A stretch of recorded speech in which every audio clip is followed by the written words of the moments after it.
Good morning, everyone. Happy Columbus Day. Happy Canadian Thanksgiving, wherever you are. Just a great day off for me at least. And I'm not sure if Thomas has got the day off, but wishing you guys well as well. Of course, we have two guests here. Scott has been on the Between the Stripes podcast network before. Thomas has not, and these two are the what do you call it? The masterminds of Sunbelt Pages, which was featured on Sports Center's social network pages. So they're quite famous, and they provide great analysis and just products for on the Sunbelt Conference. I mean, a rising conference in the Group of Five and FBS on a whole. If there's anything I missed, guys, let me know with some opening remarks, and if not, we'll start talking about some Sunbelt Bowls. I wouldn't say famous. I wish. But I love that. It was just a random happenstance. That first of all, it was the Troy, South Carolina play that was just entirely insane. That we posted about it and that got wrapped up into it. But definitely loving some of the love that we're getting on the Twitter account. But yeah, I wouldn't say famous. I wish. Yeah, not quite. We're almost there. We're almost at 1,000 followers though. So you want to go to our page and hit that follow button. We're so close. Yeah, the information will be in the description on the Spotify and the YouTube post. But glad to have you guys on. Always love talking about bowls with really anyone. I mean, it's interesting how the process goes, and of course the games. I mean, there's 43 games I think this year. At least one of them is going to be good, even if it's not the national title or the New Year's Six bowls. At least one of them is going to be good, and it's time away from the in-laws on a. Not that I have any yet, but time away from the in-laws during winter break. So starting off the discussion, you know, I guess there's some givens right now with the Sun Belt Bowls. I mean, the first one that I guess we all noticed is Louisiana projected to the New Orleans Bowl. Yahoo had them projected somewhere else. I believe it was like either the Frisco or the I'm about to call it the Heart of Dallas Bowl, the First Responder Bowl, one of those bowls. But I mean, I think it's a given. I think they're listed away from New Orleans in that projection, just due to general confusion on the Sun Belt process, or just I guess negligence and lack of attention, quite frankly. So do you guys have any initial thoughts on the projections you've seen? Any givens, guarantees you guys feel? I really haven't had a chance to really digest the projections after this week. Um, I think that's as close to a given as you're going to get between, or I rather among all the Sun Belt teams and the Bulls that are projected out there. And um, I think the safe bet is putting Louisiana in the New Orleans Bowl. That is simply because the New Orleans Bowl picks second. They get the second grab, the dibs out of all that, and I think it's just right now it is safe to assume those two teams are going to go to the Louisiana and Coastal are going to repeat as the contenders for the title again this year. There's nothing saying that they're going to stop that it's going to be anybody but them, except for App State, who's always, a threat. Um, and since they picked second, I think the assumption is also Coastal right now, as of scheduling, as of stats, whatever you want to call it. They're projected to be the better team. So that would mean Louisiana would be second. So the assumption is that New Orleans Bowl would not only pick them because they were the runner up in the conference, which is what they're primed to do with their second pick. The other half of it is Louisiana travels well to New Orleans. They picked Louisiana, I think 6 or 7 years in a row in the past 10 or 15 years, and they basically disregarded the conference championship. But in the past 5 years or so, they've really stepped up their game as to trying to be more of a premier bowl for the winner or the runner up. So this year, I think I wouldn't say it's a given, but it's the most safe assumption that Louisiana does end up in the New Orleans Bowl. I don't think that's a wrong pick right now. I'm not a betting man, but that would be a safe bet in my book. The only projections that I have taken in this week are the CBS Sports projections, which only has 3 Sunbelt teams going bowling. And that's interesting. it's not surprising, I guess, to go out on that limb because you have three teams that are kind of automatic. I feel like, with Louisiana and App State and Coastal Carolina. Of course, Coastal's already clinched bowl eligibility. There's a path for other teams, but it's a tricky one, and it requires, not slipping up. We can probably get into that later, but that's where I can contribute to this. Is Thomas is like the expert into the order of things and where everybody goes. I can tell you the path that everybody has, and I'll give Thomas the teams, and Thomas will put those teams somewhere. That's how we'll do it. Yeah, that's fine with me. I was looking at the standings last night in preparation for this, and based on the way it goes, it comes together. It's all we're halfway through the season. Anything can happen between now and December, and I think we all know that. We talk about givens. It's more like we know these teams are established to be the best, and then everything else is a crapshoot. That crapshoot is still going to play out. I think there are teams right now that don't look like they're going to get into a bowl game that might get into a bowl game. I think there are teams right now that are like, oh, they're really close to getting into a bowl game. They might not get into a bowl game. So it's going to be, you're going to have to look at the schedules ahead of time. You're going to have to look at how good these teams really are and comparing all these factors as to how it plays out, as to how these teams get into bowls. But given that some of these schedules and some of these teams, I think there are some ways to play it out and ways to look at it. So yeah, let's go. Let's do some teams. I'm fine with that. Yeah, sounds like a great plan. Of course, you mentioned Coastal, the class of the Sun Belt right now.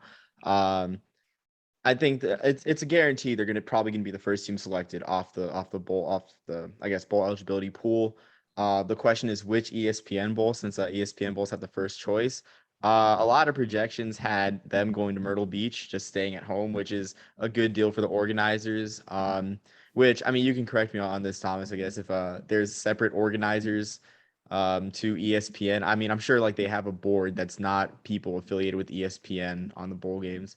But I'm sure they'd love to have Coastal, but I just don't see it being a close game with like the teams that they would have to play against based off the pool. I mean, Conference USA or MAC, there's not really an elite team in Conference USA at the moment, other than UTSA, but I'm not sure they bring UTSA to Myrtle Beach for a matchup like that. An interesting projection out of ESPN Bowl that I saw this morning for Brett McMurphy, which we were talking about early on, Thomas, or before this pod, was Coastal Carolina playing LSU in Birmingham. So do you guys see ESPN events keeping Coastal Carolina at Brooks Stadium for bowl season, or branching them out and getting them a Power 5 opponent, or even a team from the American that's doing well, maybe like an SMU? Excuse me. So I don't see them actively trying to do that, but I do know that the ESPN bowl games, they're really going for that TV ratings slot. There are a ton of factors that play into all these bowl games, travel, how many hotels they think they'll fill. That goes back to travel. But the ESPN bowl games being owned by ESPN are also taking into consideration the ratings on TV. Are you going to tune in on your Christmas break while you're sitting on your couch to Coastal Carolina Southern Miss? Probably not. That's just something I threw out there because I don't think Southern Miss is going to go bowling, but that's something that they have to think about. So is it possible that they put Coastal Carolina against a Power 5? It's possible. I just don't think it's likely. When they can put premier group of 5 teams together, and that's what's basically not necessarily contractually obligated, but what they've already established they're going to do. And one of the things they've already established they're going to do is that the 3 bowls that Sun Belt teams are used to over the past 4, 5, 6 years, the Camellia Bowl, the Cure Bowl, and the Myrtle Beach Bowl, replacing whatever bowl it was, the Arizona Bowl. These 3 ESPN bowls are guaranteed for the Sun Belt. That would mean something would have to fall from above for Coastal to move up. So like the SEC or the Big 12 not having enough teams to go bowling. I don't see that happening, but it's entirely possible that it happens. And I think it's more likely that something like App State or Georgia State one of those non-conference championship teams gets into a Power Five bowl like that. But then again, would you tune in to see, Kentucky beating up on Georgia State? Probably not. So a whole lot of ways that it could play out. As for Coastal and Myrtle Beach specifically, it's one of three games that are kind of like tied into specific teams for one reason or another. Myrtle Beach is hosted in Coastal's backyard, just like the Lending Tree Bowl is hosted in Lad People Stadium, which used to be South Alabama Stadium. The Camellia Bowl is hosted in Montgomery, which is basically Troy's backyard, and Troy University is a corporate sponsor for that bowl game. So you've got these bowl games that are tied into teams somewhat. And so that's a pretty good reason to peg Coastal for that game. It's an easy pick, but I think for the purposes of a conference champion, the first pick overall, I think it is more likely that the Cure Bowl in Orlando comes along and pulls the conference champion like Coastal Carolina or App State or Louisiana, depending on who it is, to make it more of a destination game for the winner. If Coastal goes, say Coastal goes undefeated or 1 loss or 2 loss and wins the conference championship, actually 2 loss, I think 2 loss or 1 loss more likely that they go to the Cure Bowl. Undefeated may be the situation where a small, like a Power Five team that doesn't get in is replaced by Coastal. But again, there's going to have to be a lot of stones that are dominoes that fall for that to happen moving forward. Yeah, I think I just looked. I don't know how closely ESPN follows the tie-ins and all that stuff. The MAC and Conference USA is supposed to be the alternatives for the Birmingham Bowl. So if they do follow that, I guess you'd have to run out of MAC teams, you'd have to run out of Conference USA teams, and then dig into that outside pool and find somebody. And then going into the other thing that Thomas said, the only thing I have to add is that it seems like in the last few years, really since I started paying attention to Sun Belt football, nobody really goes to their home bowl location for whatever reason. You don't see Louisiana, New Orleans. You don't see Troy and Montgomery. You don't see South Alabama at, the Lending Tree Bowl. It is now the Dollar General Bowl before. And you didn't see Coastal at the Myrtle Beach Bowl last year. So, I mean, I don't know how long that will last, but it seems like, I think there are other factors, conference championship, stuff like that. But it seems like there's a concerted effort almost to keep teams out of their home location for whatever reason. Maybe that's not the case. Maybe it's just how the chips fall every year as far as the pecking order goes. But it seems unlikely just based on history for any of that to happen. And across the board, I agree with you. And I have to say, I think it is just the chips that fall. Last year, the conference championship game was literally the week before bowl games. So the Myrtle Beach Bowl was like, you know what, we're next week. We can't take one of these two conference champions because of the turnaround. Why don't we go get the next best team? So that's why they took App State. They were like, App State's right there. They're a really good team. And normally we might be able to be the first to pick somebody like that. Let's just go ahead and get them right now so they can start working and getting ready for this bowl game. Same thing with, I feel like it was the New Orleans Bowl. It might have been the Camellia Bowl that jumped ahead or something. But the point was they were like, we're going to go get this team now. As far as Troy, Camellia, and South Lending Tree, we just haven't, I don't think we've had a scenario play out where those two teams would end up in their respective bowls. And I think a big part of that is because South Alabama and the Lending Tree Bowl picks last. There are 5 setup bowls. The Lending Tree is basically, they're not an ESPN bowl. They're tied in with the city of Mobile. They're right there. That may be the reason they're still in Lad Stadium. That's a whole other topic. But the point is that I don't feel like they would go out and get South Alabama when they can talk with another ESPN bowl like the Camellia Bowl, who's right up the road, and say, well, why don't y'all take South, since they're going to travel 3 hours to Montgomery for one weekend over Christmas, and we'll take the next team and then come to Mobile. I know these bowls are in coordination the whole time, so it feels to me like it may be a concerted effort, but you're right. The reason we haven't had it happen is because all the chips fall into place. So completely agree with you, but it's like I said, there's so many factors that go into this. And I mean, it makes it so great. That's what makes bowl season great. Honestly, I feel like it's kind of a maybe like a social studies type thing, geography type thing too. Like, I mean, there can be a class on this, like a college elective class, I think, on what goes into bowls. It's interesting you brought up Troy and South Alabama. That's something I wanted to talk about. But before then, I do want to mention that I know ESPN does a lot of like really weird backroom stuff when it comes to like their bowl games and trading tie-ins. And the one that comes to the top of my mind too, I don't think Scott, you mentioned that the backups for the Birmingham Bowl is Cusa and Mac. I don't think that's like a factor really because I remember that in 2016, they put Idaho in the Potato Bowl. Like they did like a three-way swap, and Miami of Ohio ended up in the St. Petersburg Bowl. Idaho ended up in the Potato Bowl, and like someone else got swapped in as well. So they ended up doing that. So I don't think bowl tie-ins or conference tie-ins are exactly a hurdle because quite frankly, ESPN does what it wants with its property. Well, what are some tie-ins written on paper to them? So just wanted to address that. But yeah, like you mentioned South Alabama and Troy. And for me, the way that I'm framing this is for Troy fans going to the Community Bowl.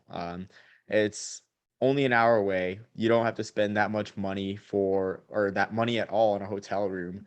You can make it an easy day trip. Still experience, I guess, the tourist aspect or not since it's on Christmas. Experience the tourist aspect of Montgomery.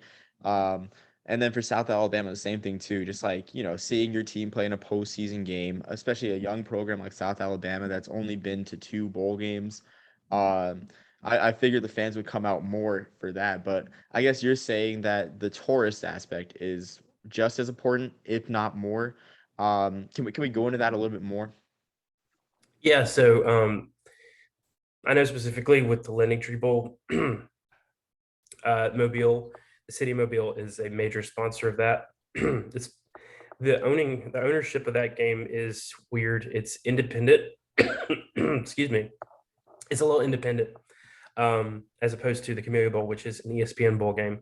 But even then, in ESPN bowl game, you've also got the city of Montgomery. That's a big, massive sponsor of the Community Bowl game. They're also a sponsor of the Guardian FCS kickoff, and I think they have the Crampton the excuse me, the Celebration Bowl in Montgomery too. And the city is just a big sponsor of those. So they want people to come and spend their money there, spend their money on hotels, and spend their money on food and stuff downtown. It's a way for the city to put itself on the national stage and on a pedestal. That's the perspective that they're working with. The catch is for South Alabama fans, 90% of South Alabama fans live in Mobile. So there's not going to be any travel. They're going to be spending their money downtown, but most of those people already do spend their money downtown. Most of those people already do spend their money down on the West End, on Schillinger or whatever. Getting into some Mobile lore here, but the same goes for Troy.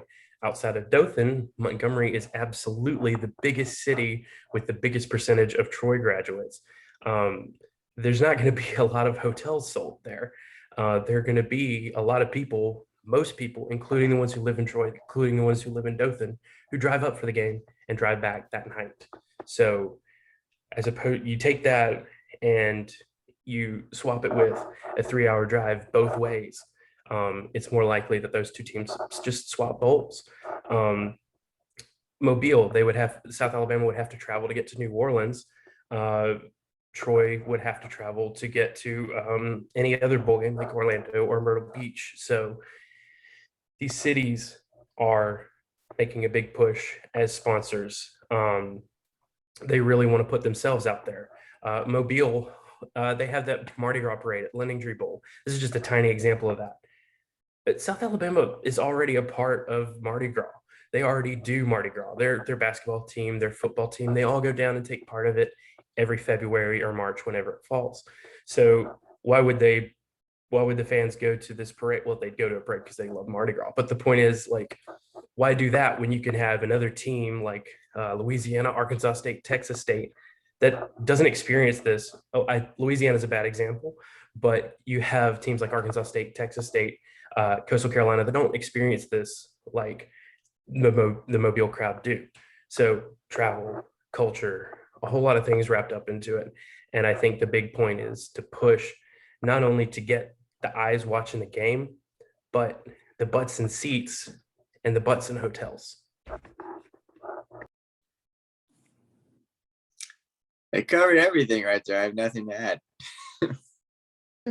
Yeah, I'm sorry. I hope you don't feel squeezed out, Scott. But yeah, that was a pretty whole scale answer, Thomas. I appreciate that, and the way you're making it sound is like, I guess guys like me who, I mean, being here in Augusta, will travel. I went to the Duke's Mayo game and made the trip, and then came back down like that night. Like I guess I'm a bowl organizer's worst nightmare because I pack my sandwich for the road. I see the game and I just go back. So I don't know how I should feel about that, but I think that's the point. That's something I've been overlooking too because it's really simplistic.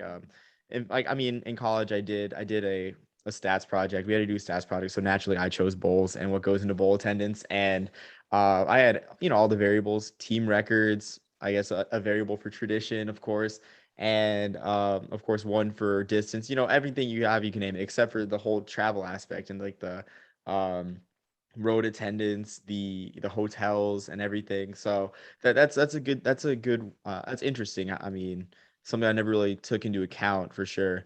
Um, Speaking of travel, I think this is a good segue while we're talking about travel. An interesting bowl projection that I've seen past couple weeks. I think it disappeared after this weekend after ULM lost by a lot to Georgia State.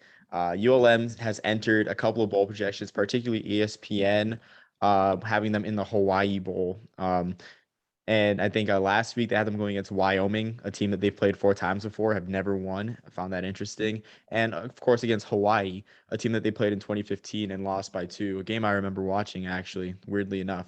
But do you guys see a scenario where, I guess, because the American not having enough bowl teams, that would play out with Cincinnati, of course, either making the playoff or, of course, in New Year's Six, pulling out a team from their bowl pool. Do you see a scenario where the Hawaii Bowl says, why not? Let's pick a Sun Belt school as a replacement to send to Hawaii, because generally, like all travel, all attendance goes out the window for the Hawaii Bowl. And it's not like attendance is a big thing for that bowl as well, because they're playing in 9,000 seat Clarence TC Ching Stadium for the next 2 years. So do you guys see a scenario like that playing out, or is that just one of the random bowl projections you guys see from time to time? It feels super random. That might play out. I mean, bowl season gets super weird, as we've already talked about. That would really throw things for a huge loop, because I don't think that the Sun Belt is going to fulfill all of its own bowl slots this year. So that'll really make things tricky. We might see some weird teams in weird places if that were to happen. I don't know why Hawaii would reach all the way across the country. If we're talking about travel and whatnot, there might be some Mountain West teams or something in the bottom of that barrel right there they might want to reach into it, or that's probably one of the other teams they have. The Hawaii Bowl feels like it would have the ability to reach up. I don't know if that's an ESPN game. If it is, you can take a Pac-12 team if you wanted to, send them down there. And if I were a bowl organizer, I know nothing about what the Hawaii Bowl brings in, who their conference tie-ins, all that stuff. I'm getting a Pac-12 team and a Mountain West team. That's every year. That's what I'm doing. As far as reaching for a Sun Belt team, crazier things have happened. That would be kind of wild. And it would really, I'm assuming that would come before the Sun Belt can take care of their own bowl games. That would really throw things for a loop, I think, especially with, so few Sun Belt teams in good position right now to make a bowl game. I'm going to start by saying I think a better example would actually be the Bahamas Bowl, Popeye's Bahamas Bowl. I know that they have Conference USA tie-in because UAB's been out there. I think Charlotte's been out there, but it's also on the side of the country. So it would have the same level of impact. Who's actually going to travel to the Bahamas? Who has the money to spend on the Bahamas over Christmas break? But it's an ESPN Bowl, so it might, if the Sun Belt has more teams than it has slots, and another conference falls apart and doesn't have that, I think I agree with Scott. It's going to have to take a lot of dominoes to fall for that to happen. Specifically talking about ULM, and really, I think for the Sun Belt to have more bowl teams than slots, I disagree with Scott. I think there is a chance that I think the Sun Belt has 5 teams that do it, that make it to the bowls. But for them to have more, you're going to have to see some pretty massive upsets, like Louisiana or App State losing to somebody like Texas State, ULM, South Alabama, Georgia State. I think South Alabama is a bad example, and I can explain that separately. But the point that I'm making is, if we want Sun Belt teams to go and be as powerful as they are in the season in the rankings, which would be good for the entire conference, then they're going to have to win out. But if we're looking for as many teams to get into bowls as possible, then there's going to have to be some cannibalization. There's going to have to be some big time losses from the best programs. And I just don't see that happening. Yeah, I was going to say, I think 5 is possible. I mean, I think it's more likely that there'll be 4 instead of 6. In order for there to be 6, you're going to have to see not only some cannibalization, but some well-timed cannibalization in the correct places. And then you're going to end up with 2 or 3 6-and-6 teams. And that's really the only way it's going to happen. But yeah, everything Tom said. Yeah, and I do agree. I haven't like mapped out everything too, but it looks like it will take, like what you said, some cannibalization. Um but I mean it's interesting because like South Alabama looks like they were front runner for a bowl, loses to Texas State, and now I think their bowl hopes are on life support looking at their remaining schedule. You guys mentioned the Bahamas Bowl. I do agree with that point that you made. I think the thing that complicates it, of course, is passports. And I think I read like a few years back when the bowl was first coming around that before the year, every single player on a Conference USA or MAC team got a passport in anticipation of going to the Bahamas Bowl. I just don't think that was a thing for the Sun Belt, because I don't think they have them listed in like that pool of bowls that they would go to. Yeah, they're not in that pool of bowls that they would go to. And I think every year it is a guaranteed MAC versus Conference USA tie-in. So that is true, but yeah, like it's interesting to see how things play out. And again, like we mentioned before, ESPN does pretty much what they want. So like they do reach over bowl tie-ins. Um, Whether they reach for the ULM should be interesting. I mean, I guess Hawaii Bowl organizers remember ULM fans traveling well in 2015. I'm not sure if that's true or not. I'll have to look at the box score after this, but it will be interesting. I mean, I am rooting for ULM to go to a bowl. I don't think it's possible. I mean, well, I won't say I don't think it's possible. The odds are against them, really against them. Whoever projected them to be bowl eligible, even last week, that's a ginormous reach, because so last week they're 2-2. They still have 4 pretty much guaranteed losses on their schedule. I mean, it's App State, Liberty, LSU, Louisiana. So that's 2 and 6 right there. So they cannot lose to any of the other opponents, and they already did. It took 1 week to get blown out by Georgia State, so they're pretty much out of it now. Yeah, so I mean, maybe they're in as a 5-7 team. I remember in 2016 there was sort of a scenario where like they needed South Alabama to lose to New Mexico State on that first weekend of December, and then they needed to beat Louisiana, which they didn't, and so that was just a moot point. But yeah, like it's interesting. I really wonder what a lot of these bowl projectors are thinking in terms if they just like put stuff on paper with these projections. I mean, because that's what it seems like too. Like there was a thing earlier this year, like before the season, where they had North Carolina A&T going to the Celebration Bowl when they're not in the MEAC anymore. So I mean, you just never know what they're thinking with these bowl projections, or if they're thinking at all. Yeah, you are correct. And ULM's been on the opposite end of that 5-7 scenario. They got left out at 6-6. I mean, if they're in that 5-7 scenario, they're going to be several teams down the list when it comes to picking schools. We were having this conversation in our Fun Belt Friday Night Talk. Who's the Vanderbilt of the Sun Belt? And somebody pointed to ULM. We're like, athletically maybe, but do they have the academics? Probably not. I mean, there's nothing to do in Monroe, so maybe they have good grades. But I don't look at Monroe and think, oh yeah, these guys, this is a 3.1 football team right here.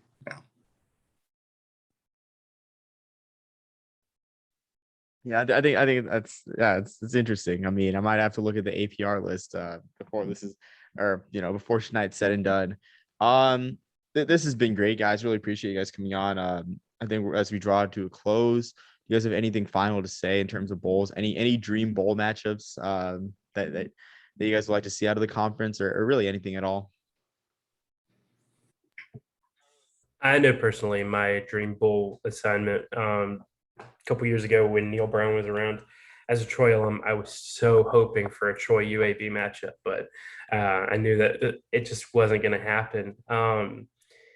I, I don't really have dream matchups apart from my own team, but I do love seeing teams that have never played each other match up. I love seeing teams go to bowl games that have never been to those bowl games before. So I love just new experiences and having these teams do things that have never happened before. So I'm when it comes to bowl season, I flip the switch and I'm 100% Sun Belt and everything. I want an undefeated record in bowl games.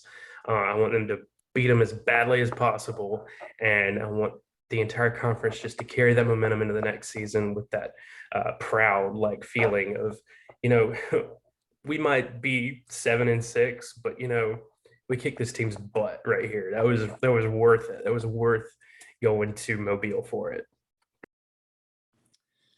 I don't know if I have a dream matchup. I would love to see a Sunbelt team play a Power Five team. I've been waiting on that for a while. I'd love to see that in bowl season. Something I would add, because I literally just looked at it. Texas State needs to hope that it's never 5-7 and hoping to get in, because it is dead last in APR. I did not know that, and they might end up being 5-7. There's actually I never made it to the second page. My computer died. There's like 4 Sunbelt schools in the bottom half, or like in the bottom 40 in APR. That's Georgia Southern, App State, and South Alabama joining Texas State. So the Sunbelt won't have a lot of luck if they're looking at 5 or 7 teams trying to get in. Yeah. Which makes it even more surprising that ULM was in like that top, I guess, sort of quadrant back in 2016. I guess I'll close with my dream bowl match. I would love to see a Coastal versus UTSA, especially if both teams are undefeated by the end of the year, because the New Year's Six race I think this is the most packed New Year's Six race like we have ever seen. I've been mentioning on my pod with Jackson that even like Western Michigan would have a case for the New Year's Six. I mean, in a regular year, I mean, beating Pittsburgh, who might end up winning the Coastal or even the whole conference at large. So I'd love to see, really, I mean, Coastal versus UTSA. Heck, maybe even like Western Michigan if they win a lot down the stretch. Even Dustin Crum, getting a Dustin Crum versus Grayson McCall bowl game. That's enough of a Christmas gift for anyone, really. I mean, it's a gift that keeps giving. But thank you guys for coming on. I really appreciate it. And I mean, I hope to link with you guys more on Sunbelt Ball, because it's a really interesting conference. And it's really been I guess a turbulent time in terms of conference realignment. Really exciting and turbulent time for the conference too. So hopefully we'll talk about realignment or something else in the future. Oh yeah, that's a conversation I would definitely be interested in. So yeah, last time I was here, that's what we were talking about. Yeah, I know we already talked about that with Missouri State and Scott. So I'm still hoping for New Mexico State. I'm hoping that they take them back for the basketball, but no, that will never happen. There's like a million things that would happen before that. I mean, I don't know. The Americans getting that desperate, so. very, very true. Very true. But I don't know if they're that desperate. Well, until next time, everyone, happy Columbus Day, happy Canadian Thanksgiving, and peace, love, and soul, everyone.